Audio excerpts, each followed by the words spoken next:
Hello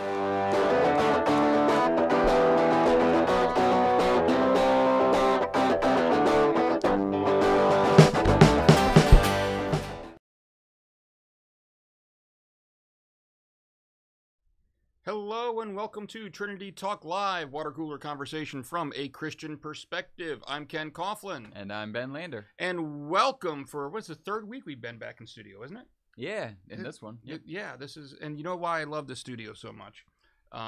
Is because when we're in the sanctuary and we're done with the show at 6:30, 7 o'clock at night, I got to put everything away. Mm-hmm. This studio is my office, so I don't. So I like that much better. Anyway, thank you very much for joining us, everyone, today. So for those of you that are joining us for the first time, maybe you don't know what the show is all about, let me give you a little overview. The byline says it all, water cooler conversation from a Christian perspective, which basically means what we set out to do here is to talk about whatever the same things are that people out there are talking about around the water cooler.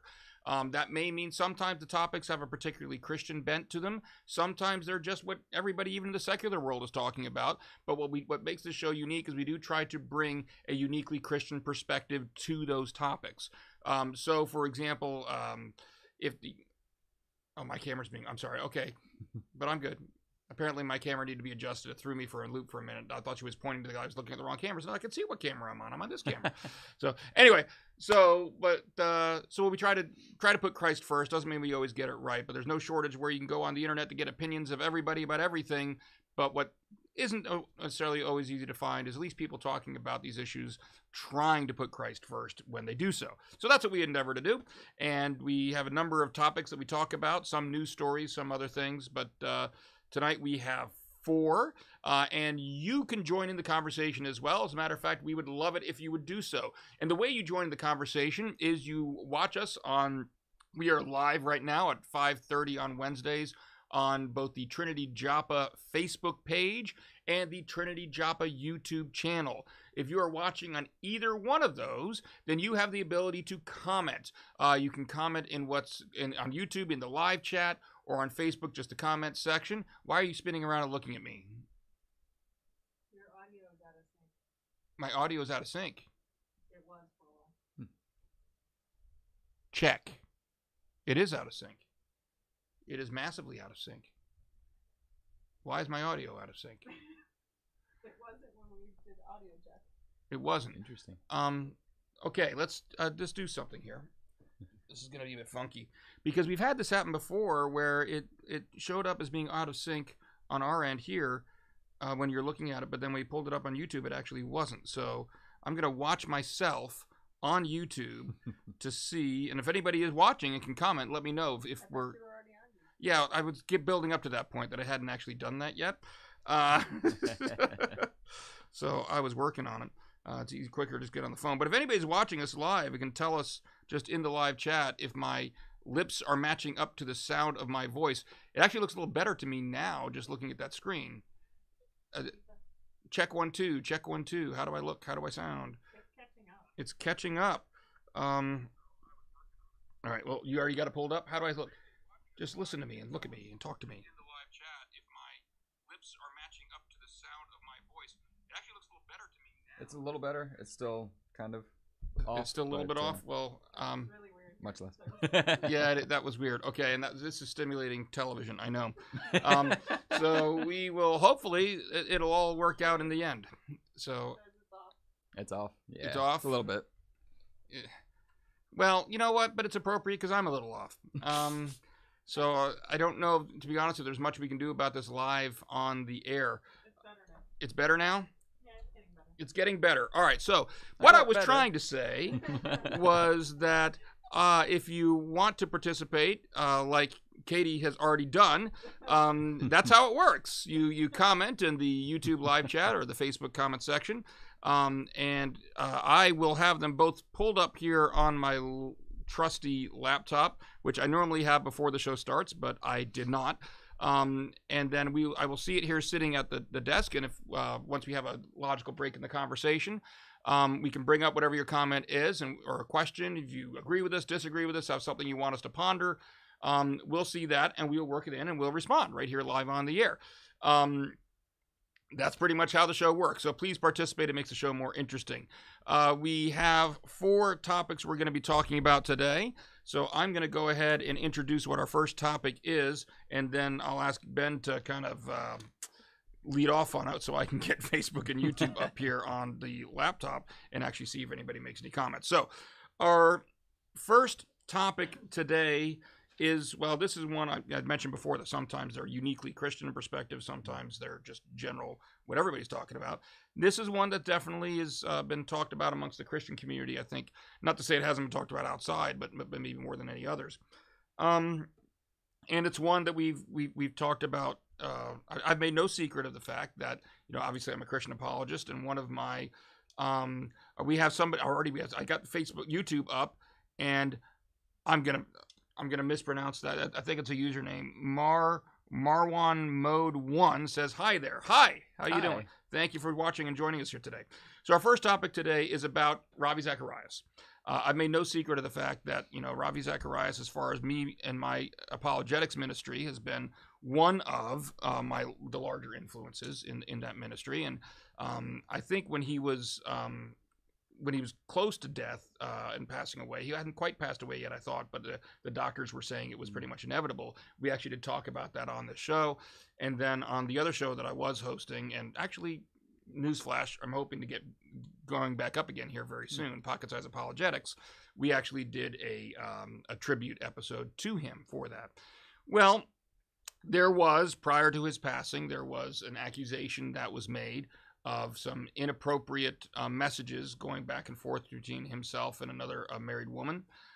There was lawsuits that were involved, and they did end up settling the law. As a matter of fact, it was actually Ravi Zacharias that sued the woman who was making these claims for essentially defamation and things like that, and they did end up settling out of court. Part of that was a non-disclosure agreement, so neither party was supposed to be talking about it. And so as a result of that, really what we know about that story is limited to what was revealed prior to that settlement. Obviously, nothing else is coming out afterwards. But the latest development also is, since about 3 months after Ravi Zacharias passed away, 3 women who worked at a business that he co-owned, and not many people necessarily know this, but in addition to being the founder of Ravi Zacharias International Ministries, he also was at least part owner of 2 spas, and not 2 at the same time. I think they were succession. So there was a spa, and that closed down, and then it reopened under a new name. He was co-owner of 2 of these spas, and 3 women who worked at that business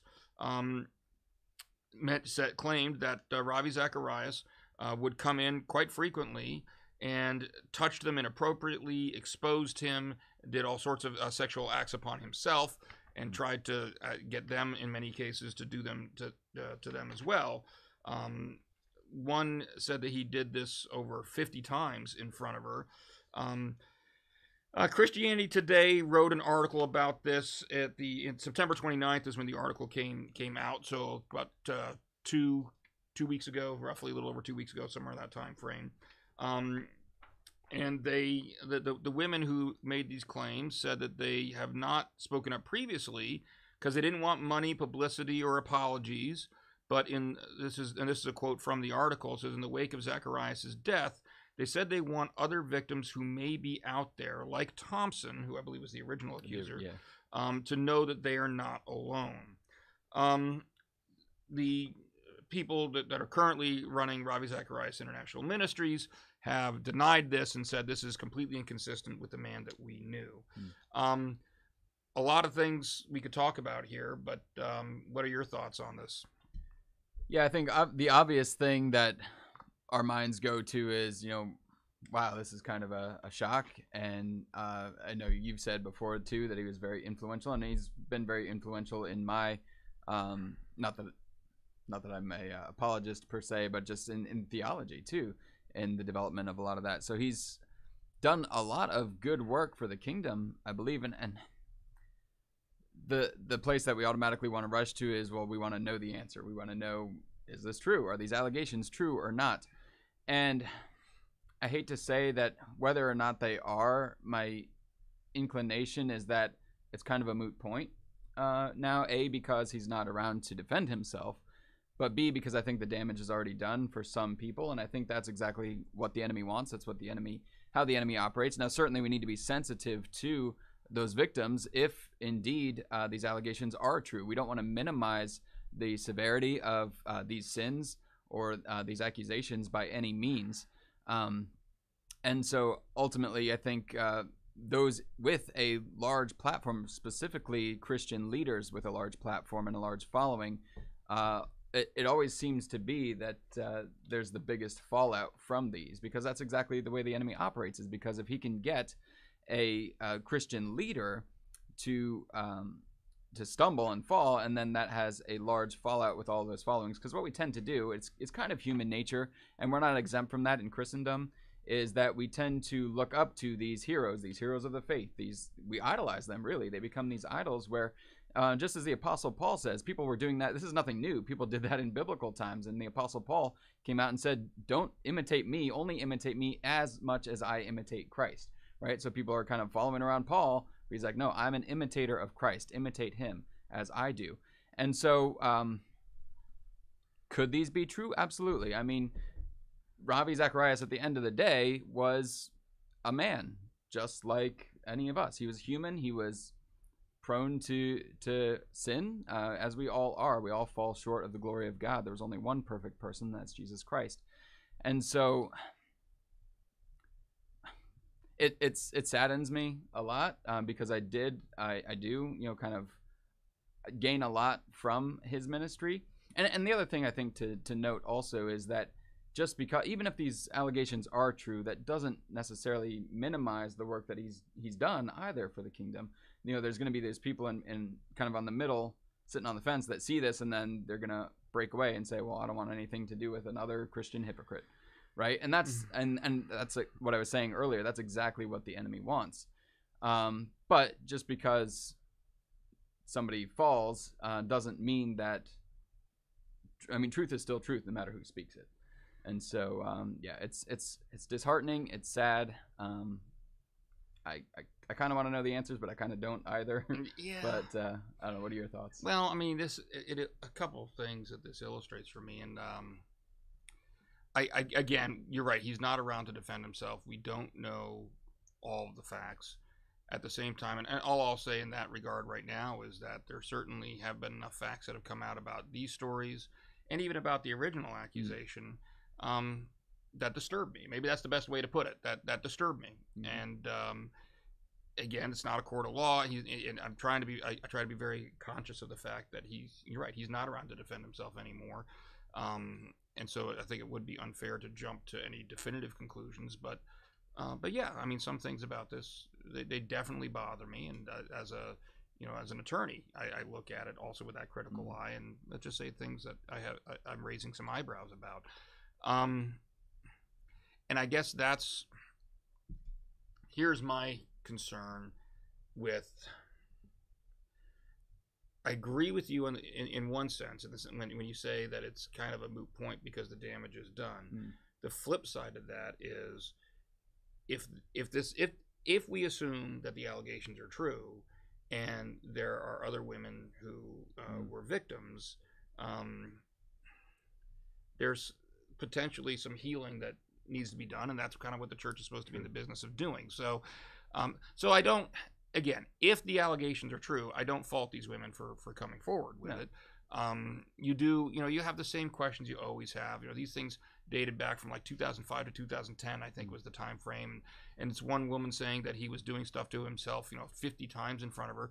And so, yeah, you naturally have the questions about, well, why now? Why didn't you come forward? But the flip side of that, and I know a lot of people ask questions like that, is, and this illustrates the importance of, and the extra responsibility that falls on, Christian leaders. Like this article points out, it's like these women, if they let's say they wanted to report him, they looked at it as having basically two options. They could, go to his ministry, which has his name. I mean, Robbie Zacharias International Ministry, and his wife and daughter are actually on the board of that ministry. or they could report him to his denomination, which has a whole. I got the impression it basically would require them to be public and things like that. And so it's when you're in, and this isn't just limited to Christian ministry, obviously, but when you're in any position of authority or power, the responsibility on you is, I don't know if infinitely is not the right word, but substantially more greater. so, Yeah. right? Because you've got to understand that it's much more understandable, I think, in that type of scenario that someone who's been a victim isn't going to feel like they can come forward because there's a power difference there. And so that just also leaves me wondering, I don't know. It's like, so I guess I get to be of two minds of things like this, where I'm like, yeah, they waited till 3 months after he passed away to bring it up. And, your first reaction is, well, aren't we just, disrespecting someone who's passed away? But then you flip side is, okay, but now maybe they finally felt it was safe to come forward. I don't know. Then again, they hadn't worked there since 2015 because the spa closed at that point. So it's a complicated issue, but I definitely think that if this is true, if these allegations are true, then we need to be, I think our responsibility as Christians is definitely not to just assume, just because he was a prominent Christian leader, did all these great things, then they're just trying to bash him or Correct. Because, I mean, if they are, then that's horrible. That's absolutely horrible. Sure. But if they're not, then, we have a job to do as Christians to help root out injustice and to try to help healing where it's needed. Yeah, and I would agree with you 100% on that point of healing. So again, it is tricky to know whether or not the allegations are true, but certainly if and you don't want to assume either way. So it's kind of a quagmire here, but our job as Christians as a Christian community we're in the business of healing. God is in the business of healing, and so doing what we can to provide that healing for those potential victims, I think is what's needed. Now the tricky part is, what exactly does that look like? Especially with the circumstances being as they are, that, I mean, I guess his ministry still could offer reconciliation, recompense. But I mean, is it even necessarily, what they're saying is they're not looking necessarily for financial compensation or anything like that. So is that even necessarily the solution? I don't know, but there's certainly, other things that could be done, especially if some of them are still continuing to struggle with this kind of thing. I don't know. Yeah, certainly counseling, helping to provide that. And I'll tell you something else that stuck out to me about this article when I was looking at it. And again, I don't know one way or another whether the allegations are true, but this there's something that I was reading that it talks about. It says, when the women didn't say anything, the sexual harassment escalated. And that is part of the risk, I think, even moving beyond just this one particular case. That's also what makes it so much worse to be in a position of authority like that and to be abusing that authority. But because that if somebody is an abuser in some way, shape, or form, and they feel like they're getting away with it, then that's the danger. That's the risk, that it's going to continue to escalate more and more and more. And it gets to be worse and worse, and you become more and more victimized. So to that extent, I think we certainly need to, as Christians, foster an environment where people who are victims feel safe in coming forward. While at the same time, demanding, making sure that we have, accountability. Yeah. And also to make sure that we don't have, false accusations, because Sure. I mean, one of the worst things that can happen to people, especially in Christian ministry, is to have a false accusation against their reputation that then ruins their ministry. And because it doesn't just harm what I guess, well, maybe that's getting back more to true accusations, but I think we all need to remember also that we are all ambassadors of Christ. And again, especially people that are, leaders of ministries are even more visible ambassadors of Christ. So and you kind of hinted at this, I think, in your first comments, it's not just Ravi Zacharias' reputation that gets besmirched here. Yep. It's Jesus's, because like it or not, there is a large perception in the world, a wrong perception, don't get me wrong, but the perception is Christians are somehow supposed to be morally perfect, you know, morally pure. And so society does kind of latch on to when somebody falls as kind of evidence against Christianity. When of course it's not. If you know really know what Christianity is all about, it's you know, like Pastor Jay said one time, you know, are we hypocrites? Sure we are. Hey, come on in. There's room for one more. You know, that's the essence of it. But and exactly, and to a degree, like you're saying, there is a large perception out there where it's almost like the world is looking for an opportunity for that aha gotcha moment. And so, and we are called to be, especially leaders. It's one of the qualifications for leadership, eldership, is to be above reproach. And when leaders don't live up to that standard, then again, that does more damage, I think, than your, I hate to use the phrase typical Christian, but your those Christians who are your laity, I guess is the term to use. But it's sad for sure. It is. I mean, it's. I said the accusations are disturbing. It's sad. You know, you're right. He can't be here to defend himself. But certainly, if true, you're right. It doesn't change what he did. In other words, the truths that he taught are still truth. Yeah. I mean, they're still true no matter what. But it does affect the willingness of people to give those truths an audience, to listen to them in the first place, you know. Well said. Yeah. So, all right, shall we move on to our next story?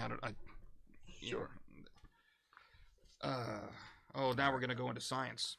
Oh, fun. All right, actually this is interesting. This comes out of the Christian Post, and I'm going to vamp for a second while I get rid of this ad on my phone. This is why. This is the danger. So technology is great. Techno guy.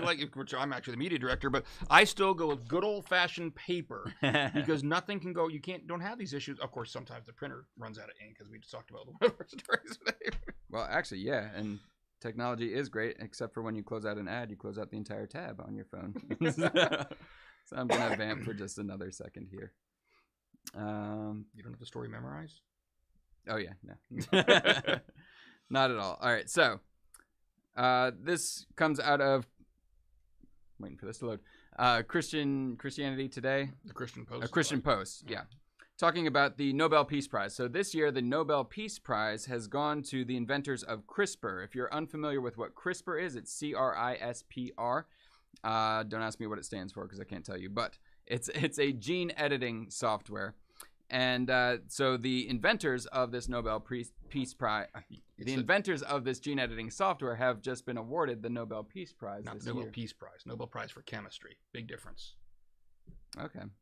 This year's prize is about rewriting. Yeah. All right, the Nobel Prize for Chemistry. Thank you for that. It's still a Nobel. Yeah.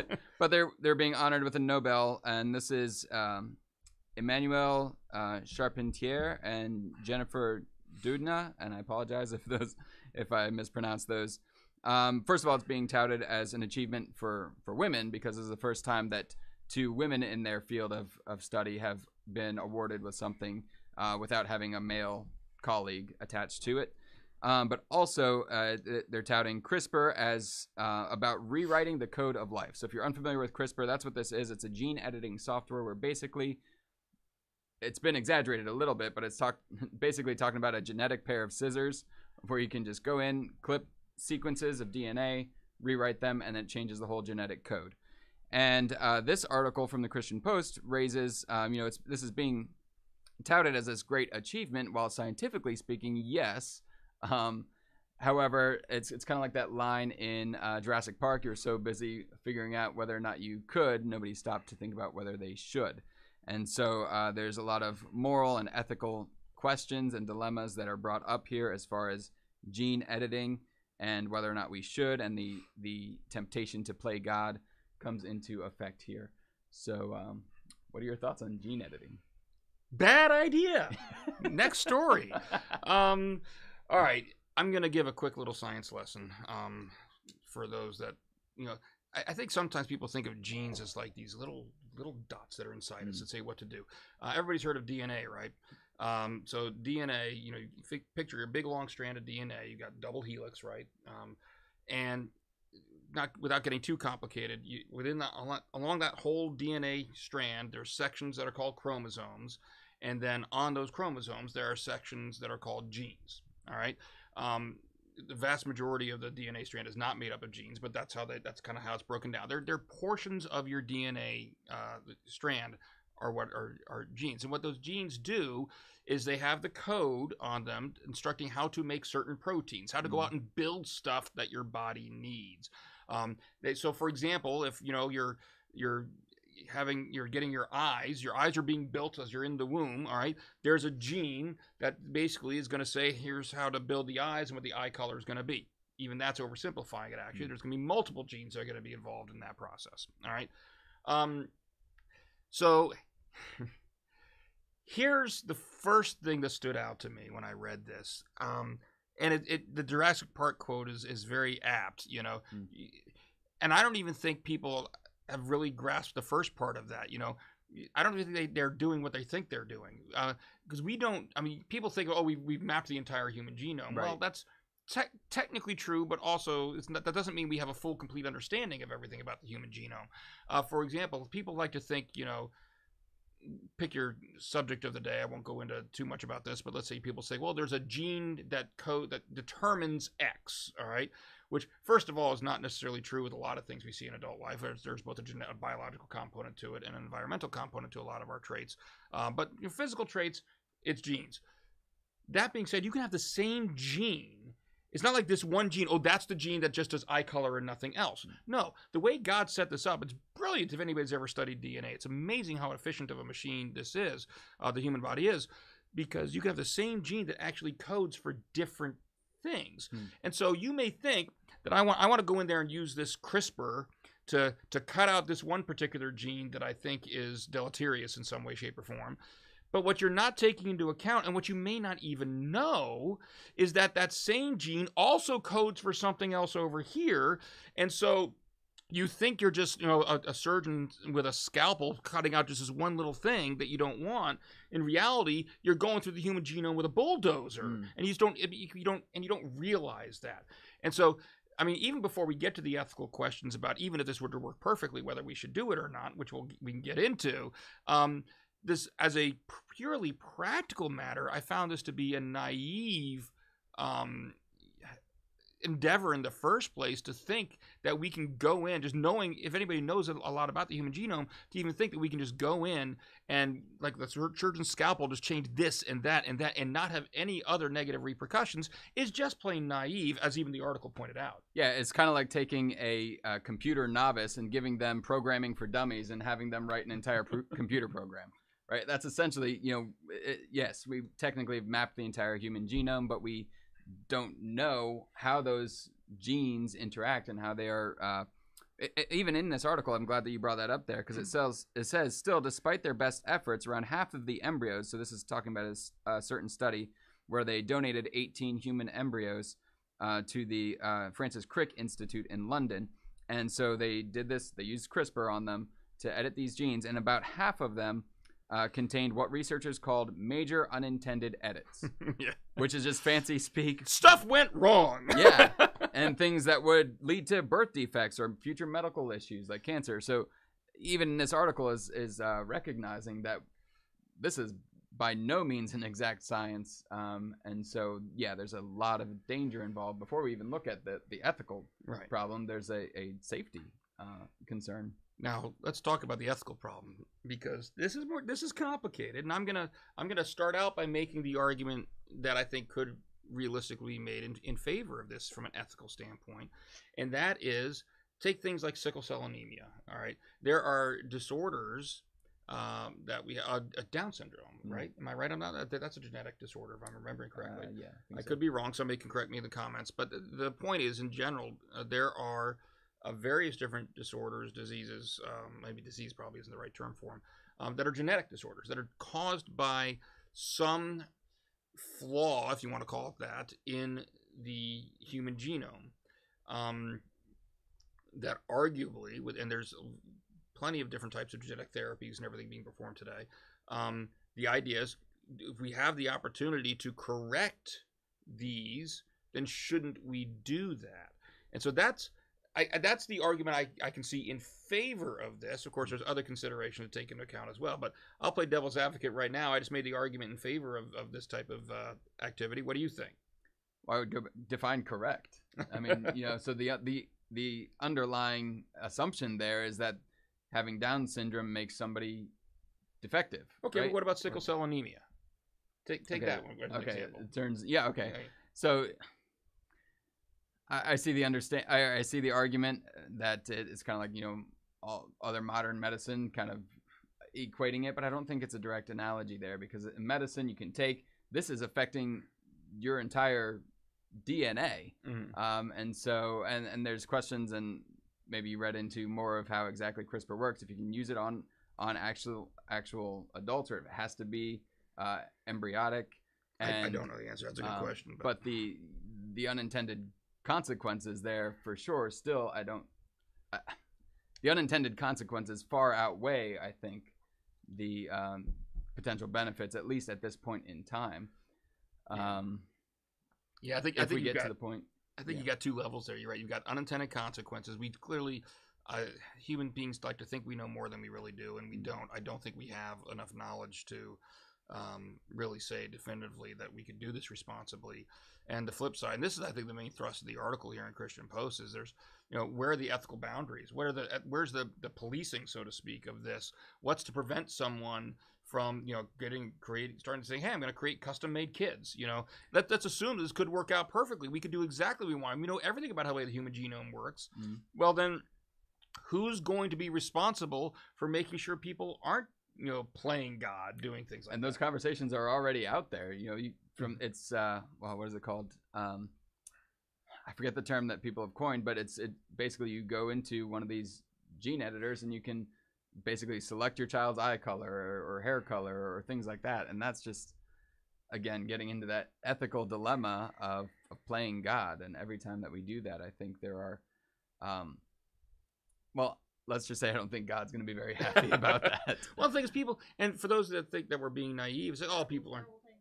Yeah. People are going to think, oh, people aren't going to do that. That's just naive. I mean, people do it now with whatever means they have available to them. And I hate to keep bringing up abortion, but I'm going to do it because, that's who I am. But people currently use abortion for, there was somebody had a Facebook post that was just circulating last week. I was reading where somebody was basically said, well, I remember how she phrased it. I'm going to the doctor's office to get my sonogram in order to determine whether it's a girl or an abortion. This is what this person posted. And, in many states, you have the perfect legal right to do that. Matter of fact, in all states at various different, depending on the level of development. So it just, if we see things, people using the tools, if you want to call them that are available to them right now, to try to determine, well, I want a girl but not a boy. I want a boy but not a girl. Well, at least on that level, we're already seeing people trying to sort things out like that, to choose their offspring like that. If this becomes available, if you don't think people are going to use this to try to make even more specifics, then I think you're being naive.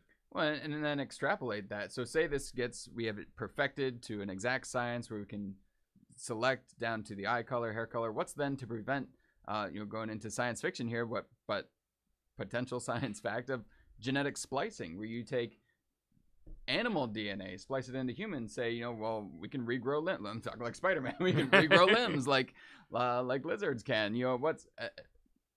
Where does it end? Right. Is that's a modification that will enhance give amputees the benefit of regrowing a limb. So not that I'm saying that that's possible necessarily, right. But where does it stop? Yeah, and I think people always, I think people underestimate the importance of worldviews. And what I mean by that is we all have a way that we look upon the world. I kind of hinted at this last week. Last week when I did the camera lens example, I think it was last week. Maybe it was 2 weeks ago. I don't remember. That we all kind of, a lot of people underestimate the importance of understanding what a person's worldview is.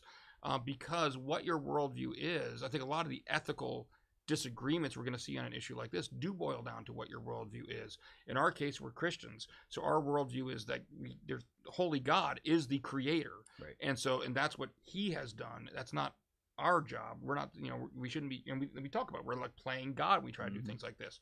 Whereas from a purely naturalistic, materialistic worldview, we're basically machines. I mean, that's essentially what human beings are. We're nothing more than just complicated, moist robots, as Frank Turek likes to say. Right. So then taking the humanistic, naturalistic view, then why even bother having a ethical debate? Because if we're just machines, then...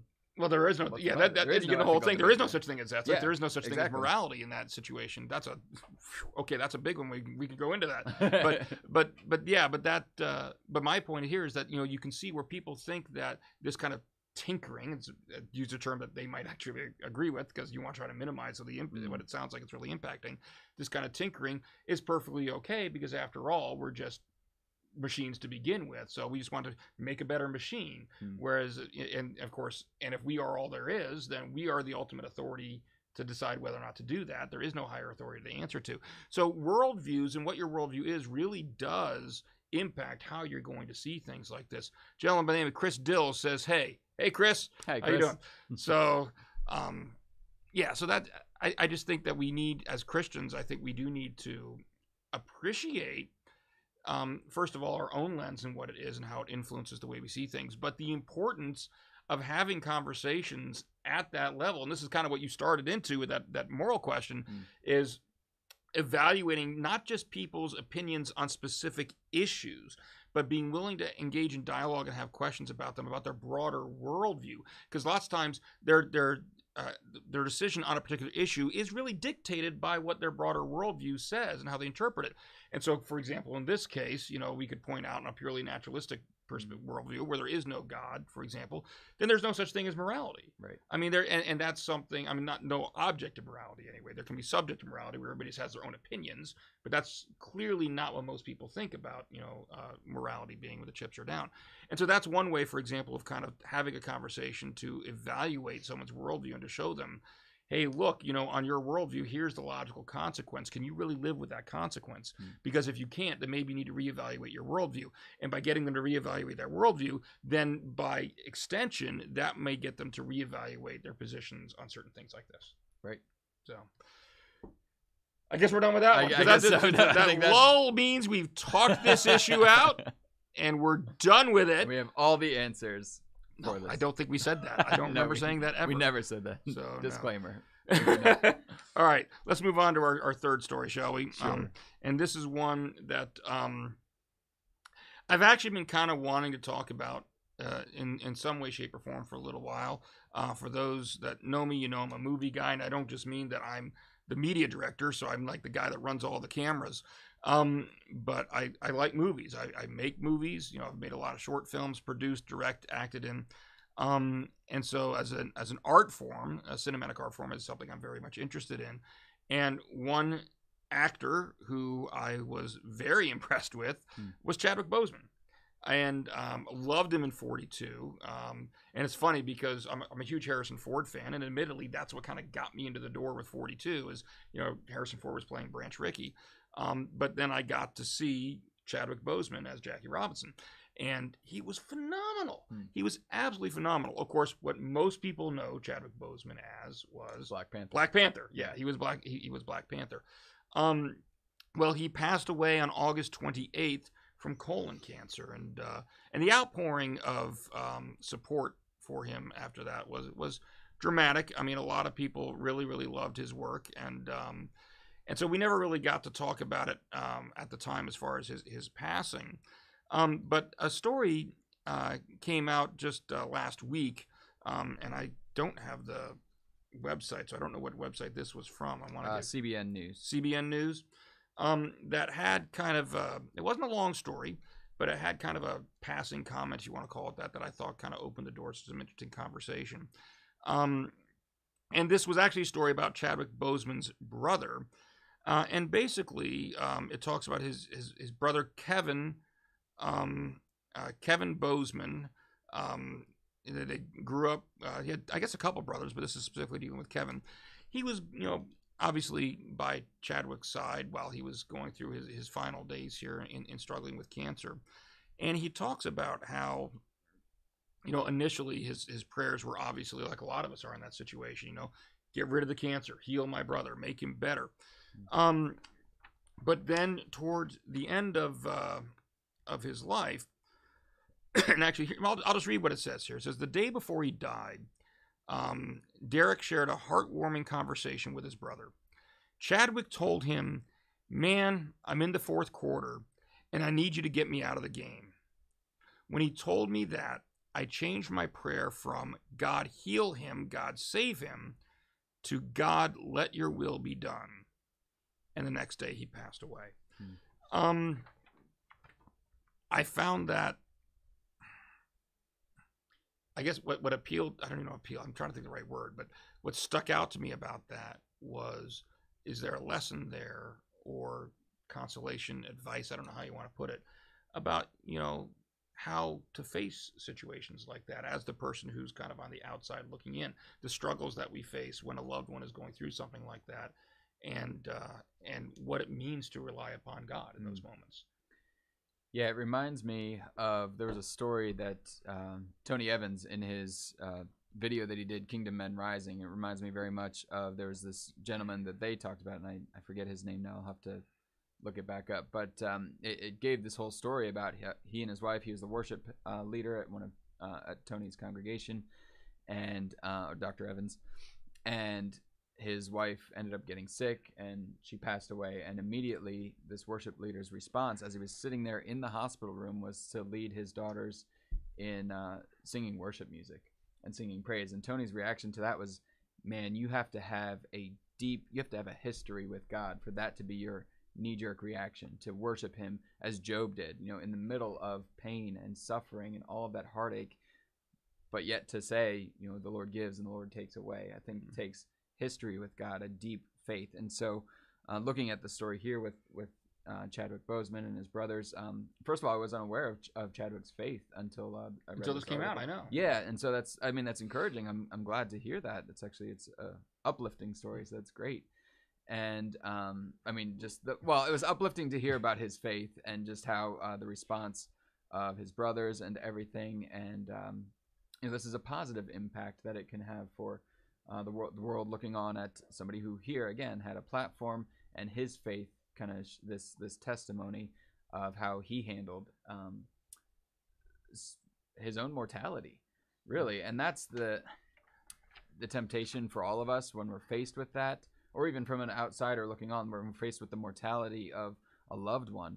Our prayers tend to be self-focused. Even we don't have to be faced with something like that. It's our natural inclination is for our prayers to be self-centered. We want to make our plans and ask God to bless them after the fact.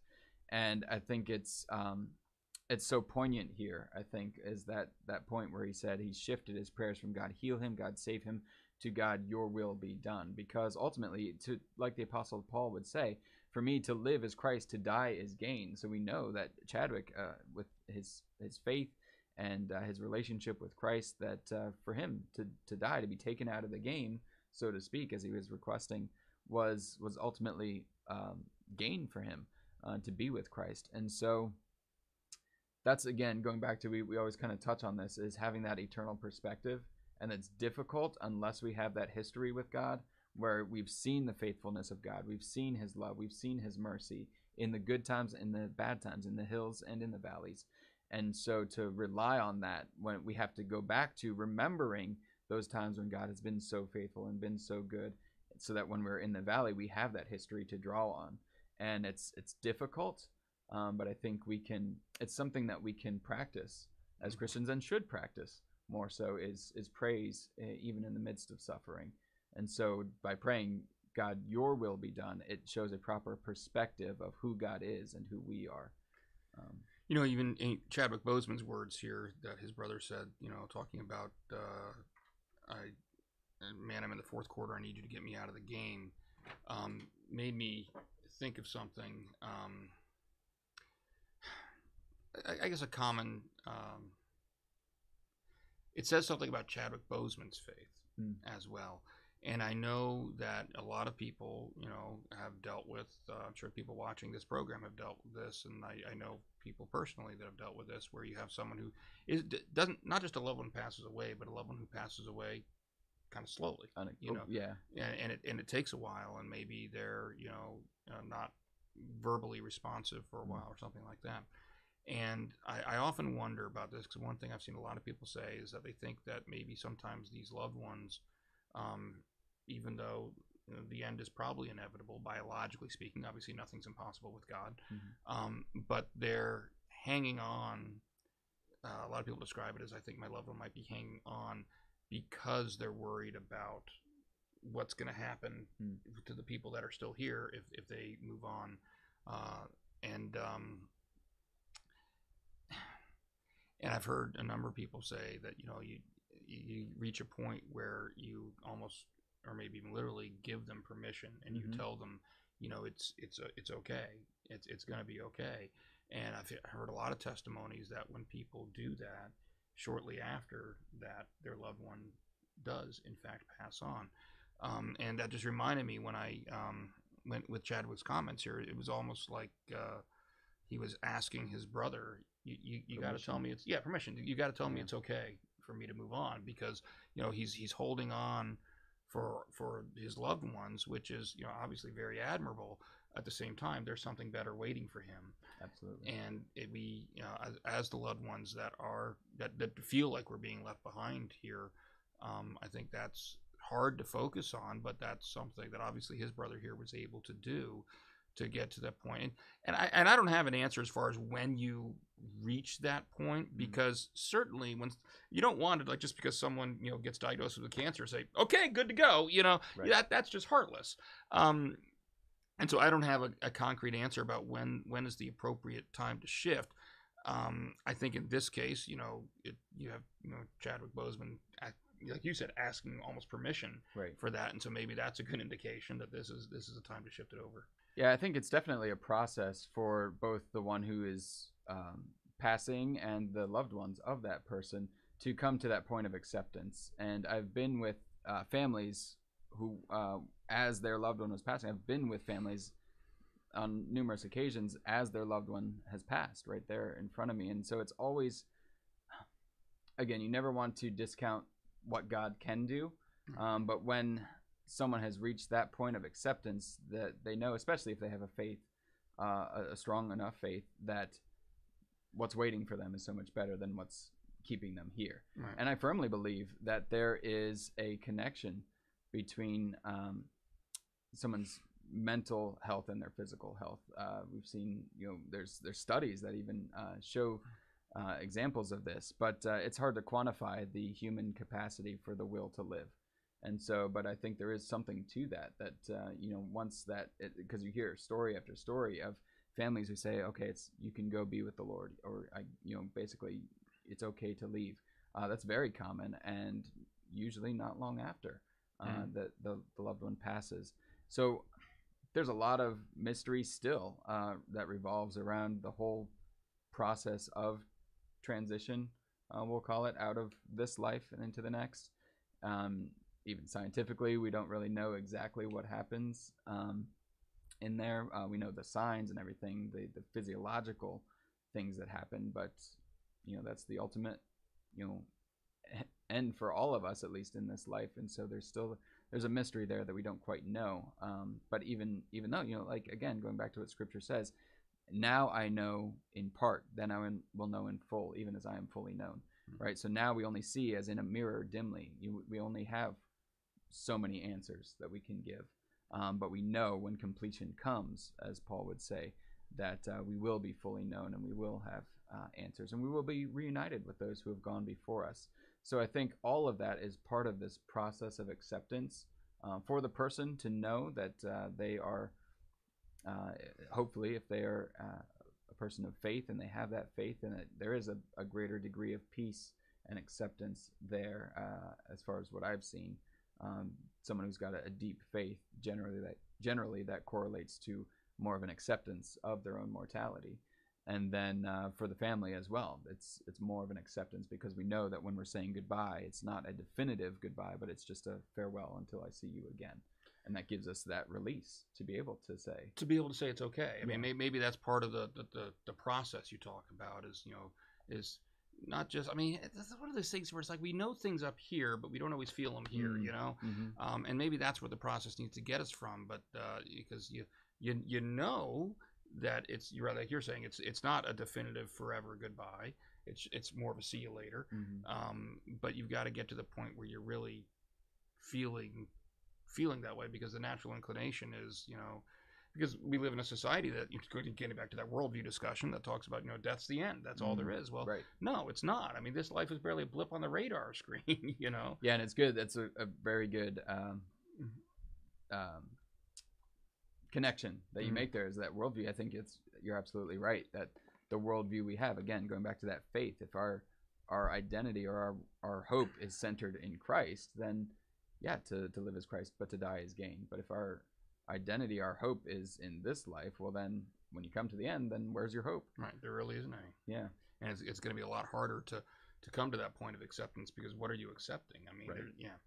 So anyway, thank you for humoring me on that one. No, I've been really wanting good to kind of highlight Chadwick Boseman as a in some way, shape, or form for a while since he passed. I thought he was a very talented actor, and like you, I was not aware of his faith until this all came out, and so this particular story I thought really spoke to me. So full disclosure, I didn't see 42, but now I have to go back and watch it, because I loved him in the Marvel movies, and you know, Captain America, Civil War that he was in? Civil War is his first one, right? Yeah, and then also in Black Panther, but and of course Avengers, of course, yeah, all the subsequent. I would just say the Infinity Marvel Cinematic Universe, right, all the MCU stuff. That's another conversation we could have about whether or not, you know, what do you do now? But that's just I don't like. I know even for us, it's been a while now since he passed, but it's our first time having this conversation about him and reflecting back upon him, and just like we did with Ruth Bader Ginsburg, you know, I don't feel right going into, you know, the what's next conversation when you're just coming out of the let's honor him conversation. So maybe somewhere down the line we could talk about that. But yeah, definitely. So, all right, last story of the day, sir. All right, so this one again, more of an uplifting one. Hear that, Mary Kay? 2 kind of uplifting stories in a day. Check that out. This one really, I think, I don't know what to do with myself. So this article comes out of the Christian Post, and this does have cannibals, though. It does. So it starts off maybe not so uplifting, but it gets uplifting. Wait till the end; it gets there. Yeah, this article from the Christian Post talks about this tribe, this Yali tribe in Papua New Guinea, who in 1968 missionaries landed there, and this tribe was they're very isolated, secluded. They even knew nothing about that there even were people that lived outside the mountains of Papua New Guinea. So these people lived. They were cannibals. They practiced witchcraft. They actually ended up killing these 2 missionaries who first came there in 1968, and it's an incredible story. I think this is the tribe that there was a movie made out of. But this article really highlights this tribe, because now, looking back 52 years later, there's such a stark contrast in what has happened since those initial 2 missionaries came and offered the gospel, and since then there was a son of one of the missionaries who a Yali tribesman ended up sheltering for a little while, and that's really where that connection was made, where then they could come in and present the gospel. But yeah, even kind of graphic, the way in which they kill these people and like ground up their bones to prevent this resurrection they were talking about. They had no understanding of that. But now, 52 years later, they are, it's like a complete 180. The Yali people received 2,500 Bibles delivered by plane from the Mission Aviation Fellowship, the MAF. And some of these tribes people walked an entire day's journey to reach the villages where these Bibles were being handed out. So they have a hunger for the Word of God. And actually, these Bibles that were just delivered are to replace the ones that they've been using because they're so worn out and so well used. It talks about even now how the tribes people will go to neighboring tribes to share their faith. So they're now missionaries themselves, presenting the gospel to their surrounding tribes. And it's amazing. So among those 2,500 Bibles, 1,400 of them were children's Bibles brought through one of 8 Papua New Guinea-based MAF aircrafts. And so and it just talks about the excitement that these people have expressed for the Word of God, and it's just so I just think it's very uplifting. But what do you think of this story? Well, you know what it made me think of when we first read it. There was a episode. I'm a horrible judge of time. I'm gonna say 6 months ago. It may have been a year ago, where there was a young man who, and I want to say this was somewhere in the vicinity of New Zealand, Madagascar, somewhere. Those aren't even anywhere close to each other, so I don't know. Right? They're both islands. They're both islands. But there was a particular island that, according to the government, was off limits because it was home to a tribe very similar to this that was known for basically killing outsiders. And there was a young man who was a Christian missionary who defied the law and went to this island and to try to preach the gospel to these folks. He ended up being killed. And the response, by and large, and this is anecdotal, this is just obviously just my own personal experience and what I saw out there, but by and large, the response was, I don't want to say it was so far as he got what he deserved as much as it was that he was clearly in the wrong for doing this. And there seems to be a mentality in the world today that, and getting back to worldviews, the modern idea of tolerance, that we should not do anything to interfere with anyone else's worldview or belief system. And therefore, the idea was, here you've got this tribe living in this island all by themselves. Just leave them alone. You shouldn't. It's morally wrong to do anything. To interfere, to discuss, to talk to these people, to try to change their minds. And when I read this story here, I kind of want to show this to people and say, are you sure that's always the case? Now, don't get me wrong. I think there can be certainly abuses, like there can be of anything. But these people, they weren't just killing and eating outsiders. They were killing and eating each other as what was going on, Neighboring tribes. And so it's like, is it really almost like out of sight, out of mind? Can you really honestly look at that and say that you're okay with that type of worldview continuing to be out there and to be ongoing? Because I'm not. And it gets to this, there's this growing cultural perception of a negative attitude toward Christianity, and again, don't get me wrong, there can be abuses, and we can look through the history of Christianity and find some abuses. Sure. All right, that certainly is the case, but the default response that it is somehow a moral wrong for Christian missionaries to go into these cultures and try to change their mind and bring the gospel to them. I want to point out this, if they didn't do this, where would this tribe be today? And I think actually Dr. Gamachis Buba, when he was here, told an illustration that was maybe even about the same tribe. And I can't remember. I'm going to butcher the joke. He made it. It was basically a joke, but basically it was, the idea was, one of these modern tribes people was talking to a gentleman who was a visitor and says, who didn't believe and didn't think that Christian missionaries should have been there and all this. He says, well, you better be happy the Christian missionaries were here, because otherwise you'd be here. Yeah, right, right. I do remember that. Sorry, And so I look at that and I'm like, I see this as evidence. Like, no, sometimes worldviews and cultures it's the morally right thing to do to challenge them. And Christianity's kind of got this bad rap, but here's the proof in the pudding of Christianity done, I don't know if you want to say done properly, and what the outcome can be. We have some comments here from Andrew Kassouf. He says, I pray to have faith like a new Christian as I continue to grow. Just like any relationship, our relationship with Christ needs to be cared for and worked on. It is like a marriage where the temptation is to get comfortable and the dating excitement fades. Relationships take work. And then he says, I'm encouraged to hear about how Christ is moving in these tribes. Yeah, absolutely. Yeah, absolutely. And going back to your comment, Ken, about worldview, I think that's kind of been the theme of this episode. That's funny how that always seems to shape up. Yeah. There's some connective tissue that we don't. It's not like we picked the stories thinking that connective tissue is there, but it always seems to surface. But yeah, it does. And so again, the worldview, when you have a humanist or secular worldview where this is all that there is, there's even argument for those indigenous tribes that we should leave them alone, not even from a perspective of tolerance, but from a perspective of we should preserve them because, you know, this is the last remaining remnant of this indigenous peoples and their culture and all of that. And so what say you to the maybe more anthropological, or is that, anthropology, anthropological. Right. I actually took some anthropology as an undergrad, believe it or not.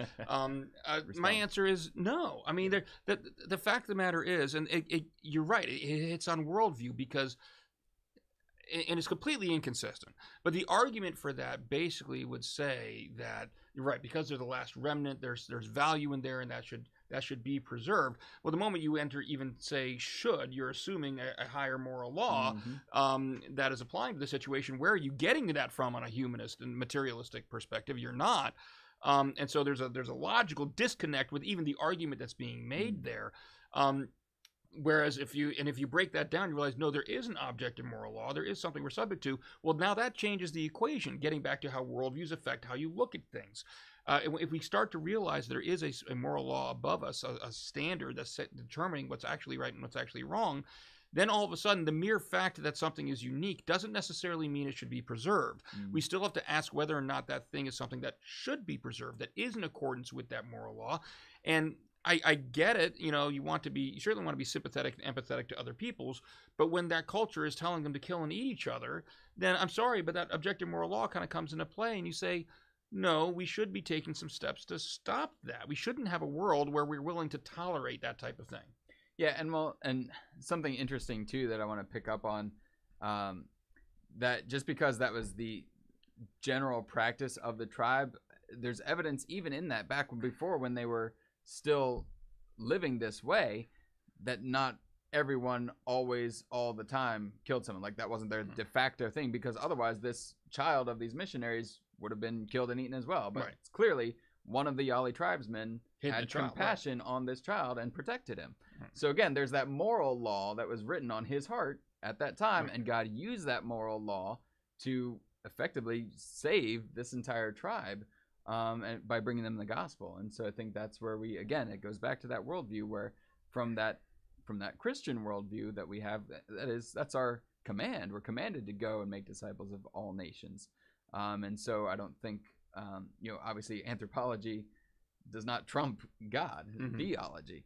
And so, I think I'm encouraged to see this. And again, like that moral law again is written on people's hearts and clearly evidenced in the fact that now the tribe themselves can look back and see, man, we're so grateful for the gospel, otherwise we'd still be living that way. Well, and I think tying it back to our story, the first story about Ravi Zacharias, and the responsibility that we as Christians have as ambassadors, part of the reason people have this, some people, I don't want to paint with too broad a brush, may have this almost visceral reaction to Christian missionaries doing things like this, is because there's this perception, like we talked about before, there's somehow this perception that Christianity in and of itself, in many pockets of our culture, is a bad thing. There's something wrong about it. And so they kind of approach evidence like what's happening in this tribe from that starting point, that there's something, you Christians, there's something wrong with you Christians, and you just want to almost like world domination kind of thing.